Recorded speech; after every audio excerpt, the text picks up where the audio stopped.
kadang-kadang petugas atau AR ini akan membenchmark Anda dengan perusahaan lain.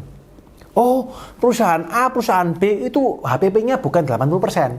HPP-nya cuma berapa? 70% atau HPP-nya cuma 65%. Saya mau pokoknya Anda harus HPP-nya 65%. Kalau Anda dapat tipikal AR seperti itu, gimana cara counternya? Hai sahabat sukses, ketemu lagi dengan saya Deddy Sidarta. Kali ini kita akan membahas buat teman-teman yang lagi diperiksa pajak, gimana cara ngadepinnya setelah yang satu ini.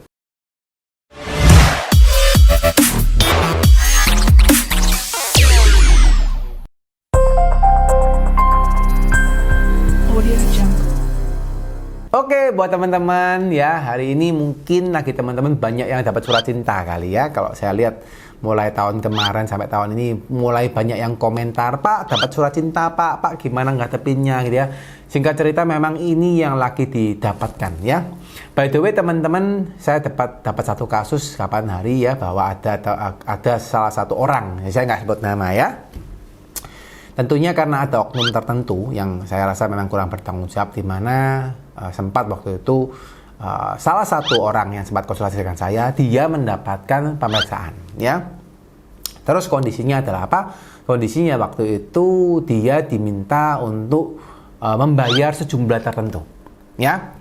Nah ternyata oknum yang tertentu itu ternyata mengambil sebagian besar dari jumlah tertentu untuk dimasukkan ke dalam kantong pribadinya ya, dan sebagian besar baru dibayarkan ke perpajakan ya. Singkat cerita saya cukup marah karena saya merasa perpajakan sekarang ini harusnya sudah lebih baik ya, dan saya banyak kenal teman-teman perpajakan tuh yang baik-baik, ramah-ramah, dan nggak seperti itu ya.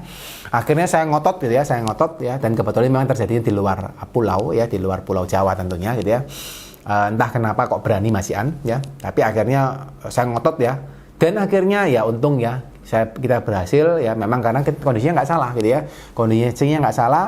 Akhirnya kita menyampaikan dengan data dan sebagainya, dan akhirnya membayar sejumlah tinggal mungkin ya 20 atau 10% dari jumlah yang pertama kali diminta. Nah, ini kasus ini saya ceritakan kepada teman-teman supaya teman-teman juga tahu bahwa kadang mungkin Anda bisa menghadapi hal yang serupa. Ya, bisa jadi. Tapi sekarang hari ini kita mau belajar bersama-sama gimana cara ngadepin kalau hari ini Anda diperiksa pajak. Ya, saya nggak tahu Anda diperiksa pajak atau enggak. Tapi mungkin kalau yang diperiksa pajak silakan komen di bawah. Saya pengen tahu nih, berapa banyak daripada viewers dari Sidarta Channel yang lagi diperiksa pajak. Yuk silakan komen di bawah supaya saya tahu Anda diperiksa atau enggak ya, dan lagi diperiksa dalam hal apa. Ya, siapa tahu saya bisa membantu memberikan Anda pandangan ya. Nah, by the way teman-teman, satu hal yang perlu Anda perhatikan ketika Anda diperiksa oleh pajak ya. Yang pertama, pesan saya, Anda tidak perlu terlalu worries, ya, tidak perlu khawatir. Terutama kalau Anda sudah lapornya legal, ya. Kalau Anda belum lapornya legal, ya itu salah Anda sendiri, gitu ya. Kalau diperiksa, ya itu salah Anda sendiri. Jadi saya nggak bisa nolongin, ya. Tapi kalau Anda misalnya sudah lapor legal, apalagi ya adalah mungkin yang sebagian masih berusaha legal ya. Keep on fire ya, terus lanjutin ya. Yang sudah legal, talk share ya. Nah, kalau Anda sudah mulai legal, ya sudah lapor legal semua guys. Nah, yang perlu Anda perhatikan ketika Anda menghadapi pemeriksaan adalah pertama, Anda harus punya data. Ya, itu paling penting. Jadi, sebaik-baiknya Anda punya keinginan untuk melaporkan pajak dengan legal, tapi kalau Anda nggak punya data, itu sama saja dengan Anda lagi mau perang, tapi Anda nggak pedang. Ya. Anda mau perang, tapi Anda nggak bawa senapan. Ya, itu namanya seperti itu, teman-teman. Jadi, kalau Anda mau legal, yang perlu dipikirkan adalah Anda harus punya laporan keuangan yang baik. Ya, itu paling penting. Nah, pertanyaannya, laporan keuangan seperti apa, Pak, yang dibutuhkan? Ya, satu, Anda punya laporan keuangan laba rugi, itu minimal, profit and loss ya, keuntung atau nggak untung ya. Yang kedua, Anda punya laporan namanya neraca ya, neraca juga penting karena akan diminta oleh kantor pajak. Yang ketiga, namanya laporan untuk penyusutan ya, ini juga penting karena memang diminta oleh kantor pajak ya. Terus ada lagi laporan yang lainnya juga perlu Anda persiapkan. Misalnya apa? Laporan kas, ya, laporan HPP, laporan stok, laporan AR, utang piutang, ya, laporan aset itu juga perlu Anda milikin, ya. Nah, setelah laporan ini teman-teman, Anda juga perlu menyiapkan apa? Bukti pendukungnya. Seperti apa? seperti bukti-bukti transaksi, bukti-bukti pembelian, bukti-bukti penjualan, ya, bukti-bukti kartu stok, gitu ya, bukti-bukti yang lain, ya, dokumen-dokumen kontrak, MOU dan sebagainya. Nah, hal ini diperlukan untuk Anda bisa mempertanggungjawabkan. Karena gini, kadang memang Anda bisa bertemu AR tuh yang apa ya udah enggak terlalu yang gimana-gimana. Ya kan jelasin nggak ada. Oke. Tapi ada juga AR tuh yang kritis, teman-teman. Ya, ada tipikal AR atau pemeriksa itu yang kritis. Yang tipikalnya memang dia itu senang sekali melihat dan mendetailkan masalah Anda. Ya. Jadi kalau Anda dapat AR yang kritis, data ini sangat penting. Kenapa? Karena bisa jadi mereka gini. Contoh nih ya. Anda punya penjualan. Oke, misalnya penjualan bulan ini tahun ini 100. Tahun depan naik 150. Tahun depannya lagi turun tinggal 125. Nah, begitu turun 125, mereka kan tanya, loh kenapa kok turun? Nah, itu biasa. Karena itu memang tugas mereka menanyakan kepada Anda. Jadi Anda nggak usah khawatir, itu memang tugasnya mereka.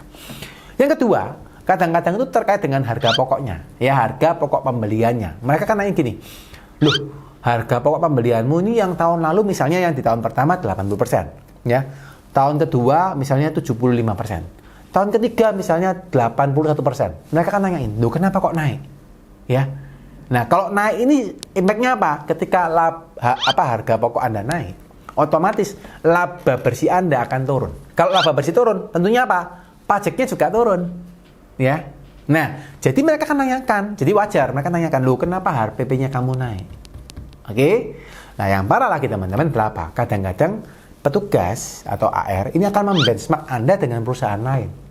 Oh, perusahaan A, perusahaan B itu HPP-nya bukan 80%. HPP-nya cuma berapa? 70% atau HPP-nya cuma 65%. Saya mau pokoknya Anda harus HPP-nya 65%. Nah, itu kadang-kadang seperti itu, teman-teman. Ya. Kenapa mereka lakukan seperti itu? Nah, ini memang ini stigma ya. Saya rasa teman-teman pajak juga harus belajar nih ya. Bahwa mereka merasa apa? Merasa adalah semua wajib pajak itu melakukan kecurangan. Ya, mereka selalu merasa seperti itu, bukan selalu, banyak yang masih merasa seperti itu. Jadi akhirnya ketika Anda HPP-nya besar harus turun. Nah, ya, jadi itu wajar. Ya, jadi teman-teman pajak juga harus tahu bahwa tidak semua. Sekarang banyak WP yang sudah lapor benar. Ya, banyak sekali yang sudah mau lapor legal. Ya, jadi kita harus sama-sama bergandengan tangan supaya memajukan perpajakan Indonesia dengan baik. Ya, nah sekarang kembali kepada teman-teman. Kalau Anda dapat tipikal area seperti itu, gimana cara counternya? Ya, Anda nggak bisa ngeyel pakai mulut, guys. Ya, kalau pakai mulut nggak bisa Pak. Saya pokoknya 80%. Dia minta yang saya 65%. Itu ngeyel-ngeyelan, Anda pasti kalah. Kenapa? Karena mereka punya otoritas sebagai petugas. Ya, Anda yang lagi terdakwa kan gitu toh. Jadi caranya gimana? Anda harus punya bukti.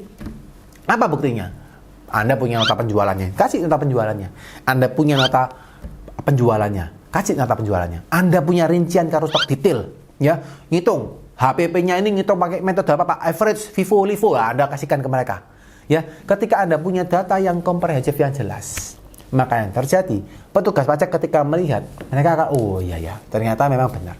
Ya sudah, akhirnya apa? Mereka tidak bisa untuk apa ya? Untuk mencari masalah-masalah kepada Anda yang tidak. Ya, karena Anda sudah jelas melaporkan dengan data yang komplit. Ya, itu yang perlu Anda perhatikan. Jadi siapkan data sampai sedetail itu kalau perlu. Ya, yang kedua juga selain Anda menyiapkan data, kadang petugas itu tidak ngerti bisnis proses Anda. Jadi misal gini, Anda sebagai perusahaan apa, misalnya event organizer, ya. Nah di dalam bisnis proses event organizer ini sebagai contoh aja ya. Di dalam bisnis prosesnya event organizer ada dana yang kadang-kadang dititipkan oleh customer gitu ya, atau penyelenggara atau ini ya, vendor atau apa namanya si pemilik event gitu ya, kepada IO-nya ya. Jadi IO menerima dana titipan yang digunakan IO untuk membayar vendor-vendor yang lain ya. Nah, kalau seandainya dana ini dimasukkan kepada IO dianggap sebagai penjualan dan dikenakan unsur PPN 10%, maka IO ini kondisinya rugi, ya, karena ini bukan pendapatannya IO. Pendapatan IO benar-benar dari fee IO-nya. Nah, maka Anda harus punya pembukuan yang jelas, tertulis ya, ada titipan dana, dan Anda mesti jelaskan kepada AR atau pemirsa Anda bahwa Pak, bisnis proses kami seperti ini loh Pak. Ya, kami dapat income-nya benar-benar dari sini. Ini bukan, Pak. Ini cuma vendor. Kita cuma nitipin dana aja. Kami dapat income dari sini untuk bayar kru dan kawan-kawan. Yang ini kita cuma titipan uang lewat dan kita nggak mendapatkan fee apapun misalnya. Atau misalnya Anda mendapatkan fee 10 komisi dari vendor, yaitu urusan lain. Tapi uang ini lempar dulu ke vendor, kan gitu. Ya. Nah, ini yang perlu Anda jelaskan kepada pemeriksa atau kepada HR supaya mereka paham. Ya. Kalau mereka nggak paham, akhirnya apa? Mereka akhirnya, wah, ya pokoknya ditembak aja dari angka yang dapat masuk uang. Nah, pokoknya ditembak dari situ. Ya, itu yang kedua. Yang ketiga, Anda juga perlu perhatikan apa? Kadang HR atau pemeriksa itu nggak paham soal ERP sistem Anda. Kadang-kadang mereka juga jadul gitu ya. Kadang-kadang mereka juga nggak paham. Jadi, Anda kalau kasih aja data gelontoran ke mereka, nih ERP saya, kalau Anda yang pakai ERP sistem ya. Nah, itu kadang-kadang mereka juga pusing. Jadi yang Anda lakukan harusnya apa? Anda mesti jelaskan rule of the game-nya masuk ERP gimana. Oh, cara inputnya gini, Pak. Nanti hasil jurnalnya seperti ini, Pak. Ini seperti ini, Pak. Mereka paham. Ketika mereka paham, maka potensi-potensi penetapan pemeriksaan atau penetapan angka yang harus Anda bayar, itu misalnya Anda baru bayar ya, tidak ngawur. Mereka punya gambar lebih besar. Ya. Jadi ketika Anda diperiksa, 3 hal ini teman-teman wajib Anda lakukan dan sampaikan kepada pemeriksa supaya mereka bisa punya gambaran lebih clear dan mereka tidak asal saja menetapkan sebuah angka untuk Anda. Ya, sekian penjelasan saya. Semoga teman-teman punya gambaran yang lebih luas terkait dengan perpajakan. Ya, buat teman-teman yang merasa happy dengan konten ini, silahkan di-share ke teman-temannya, di-like, di-subscribe ya, dan supaya teman-teman kalau subscribe ke konten ini bisa mendapatkan juga konten bermanfaat ya. Saya selalu share tentang bisnis, tentang keuangan, tentang perpajakan supaya teman-teman bisa punya pandangan lebih luas dan bisnis teman-teman bisa lebih maju. Ya, sekian. Semoga teman-teman selalu sehat, selalu diberkati dan selalu happy. Ya, bye-bye.